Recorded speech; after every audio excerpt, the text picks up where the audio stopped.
What's up guys, Lifting here. This is part 2 of my starter build showcase for any of you guys who still haven't decided on which build to play for Betrayal League. There's a link to the first video down in the description below in case you didn't see that already. I'm gonna skip the long introduction, but I will real quick remind you to kindly subscribe to give me the chance to bring you more content and send you out an invitation for you to join us over at my Discord channel for anything Path of Exile or Magic the Gathering related even. I've started to play that recently too. Alright, let's jump right into it. The first build on the list is a Righteous Fire and Scorching Ray Totem Hierophant build by Someday. To get the most out of your Righteous Fire, this build relies heavily on synergy.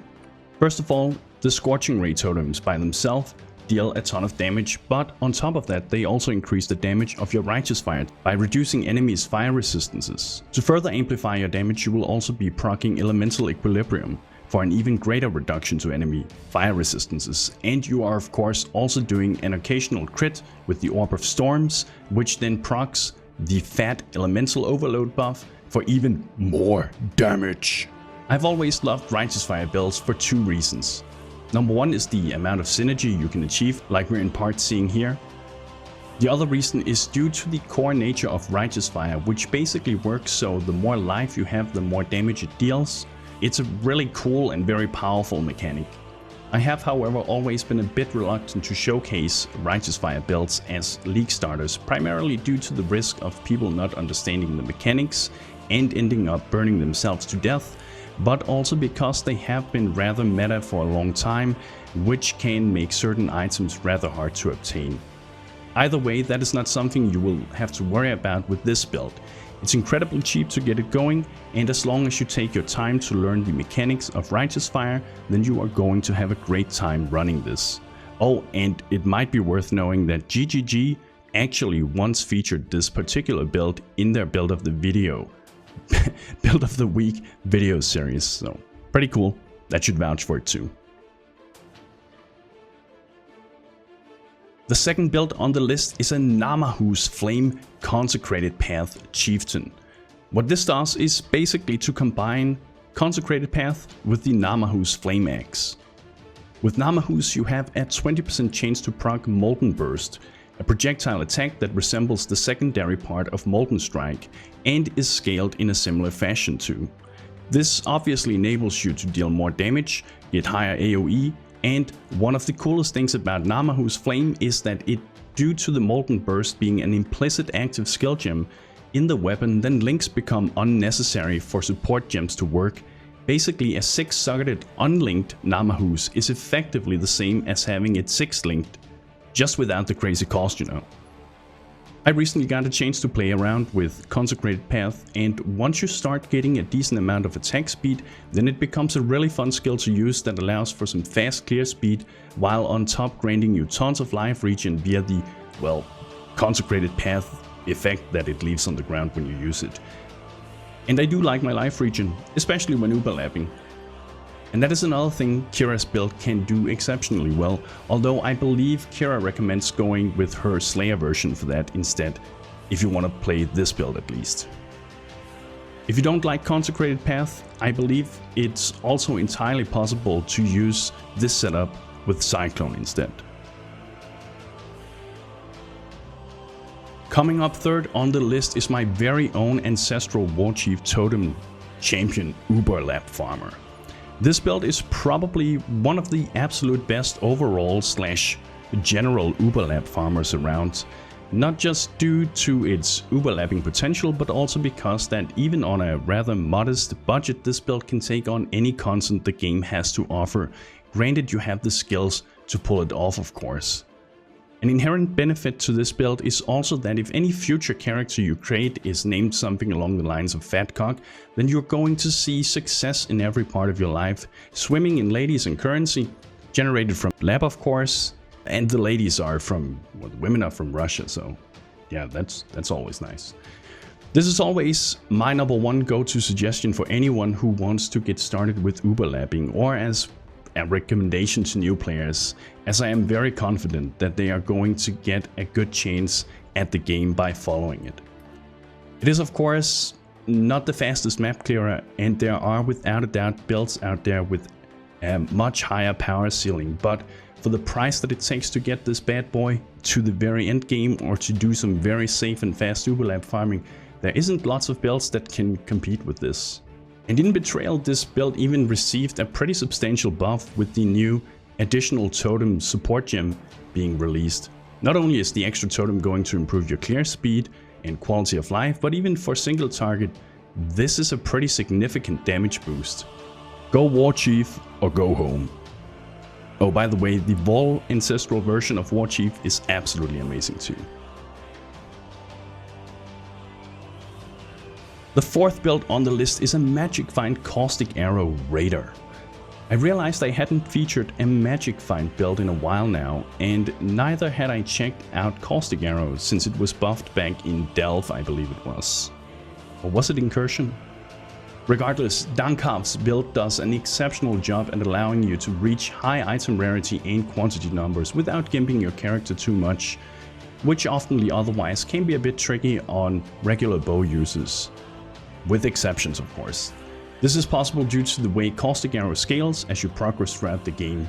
Unlike traditional bow builds, Caustic Arrow isn't scaled primarily as based off your bow weapon damage, but instead more like a traditional spell actually, by gaining a certain amount of flat damage every time it levels up. Technically this is not entirely true, because the projectile that is fired scales off your weapon damage, but when you play with Caustic Arrow, your main concern is not really about that. It is to scale the cloud that it leaves behind, and that part isn't scaled via the weapon damage, but rather the levels of the gem. This makes Caustic Arrow curve nicely into mapping without you having to worry too much about getting a good bow or other expensive rares that ordinarily would be of great use for most bow builds to properly scale their damage. For this reason, you suddenly have more choices to get Magic Find affixes on your gear instead, and by playing the Raider you'll be zooming throughout the landscape, killing trash mobs left and right, getting a lot of drops, and hopefully building up a lot of wealth. It needs to be acknowledged though that while Caustic Arrow does a great job for regular magic finding, it only has average to decent single target potential. But who cares, bosses doesn't really drop anything that's worth farming for either way, right? In case I make it sound like any bow is going to make it for this type of build, I need to emphasize that while it may allow for a rather forgiving early mapping experience, you do want to eventually try and get yourself a rare bow with the affixes that provides higher gem levels for socketed bow gems. More levels, more damage. DankawSL has been using Caustic Arrow the last 3 years apparently, and he does without a doubt know what he's talking about. So if magic finding sounds appealing to you, then make sure to check out his guide. The fifth and final build on the list is an elemental hit totem Hierophant by Lunatic. This is the type of build that will, if executed properly, be able to carry you easily throughout the game, from the beginning on the beach to the claustrophobic confines of the Uber Elder's anus. You'll be using the elemental hit totem skill and pairing it up with the ranged attack totem support gem. And this now allows you to use elemental hit totems. The Hierophant is picked for rather obvious reasons, and even despite its nerf to the amount of total maximum totems it allows or gives you by the Ascendancy alone, it still works amazingly for this setup by generating easy access to power and endurance charges, by allowing you to place an additional totem still, and of course if that's in your interest, then it provides a ton of mana buffs, making it an attractive choice for mind over matter builds. However, this particular build sacrifices that part and instead relies on evasion, dodge and spell dodge. With this setup you can realistically expect to be able to beat all content in the game if you put in the effort, of course. If you're new to the game or looking for a league starter or beginner friendly build, this here would be an excellent choice to go with, in my opinion. And that's it for now. Not. I do of course have the bonus build for you, and it is pretty damn strong if you can manage to get it going. I need to preface this build by saying that this setup is mostly something I showcase because I think it's interesting and because I've seen it in action, and it is, as I said, very powerful, especially in terms of defense. But considering it has some high roller items, then I am a little reluctant to recommend it as a build for league starters per se. I'm sure if you have a decent amount of experience with the game, then you'll be able to pull it off without any problems, of course. I'm mostly worried about giving the wrong impression for new players who might not understand what I'm talking about here. And Bax has of course done pretty much all content with this setup, and he's currently at an impressive level 99. The way it works is that the damage comes primarily from the Agony crawler minion via the Herald of Agony skill. Through this skill you will have a 20% chance to generate virulence anytime you poison an enemy. The more virulence you have, the stronger your Agony crawler minion becomes. So this obviously means that you will want to apply as many poison stacks as possible to buff your minion. To do this, Bax has linked Ball Lightning together with lesser poison and poison support, and due to the frequent hitting nature of Ball Lightning, this leads to a very efficient way of generating poison stacks, which equals virulence, which equals a very angry and strong Agony crawler that just takes on anything it encounters. It's pretty cool and definitely worth checking out. Now I could speak more to this guys, but the league started 3 hours ago and I haven't had a chance to play yet, and I still need to edit this and finalize this video before I do.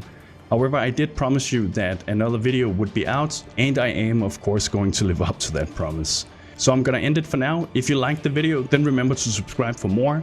I'm also going to be live on Twitch most of the next 80 years, and I'd love to say hello or answer any questions you might have. If you're feeling particularly generous, then consider spending your Twitch Prime in my channel or visit me on Patreon.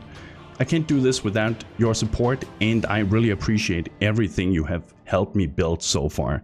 Thank you for watching. I appreciate you, and bros, do you even nerd?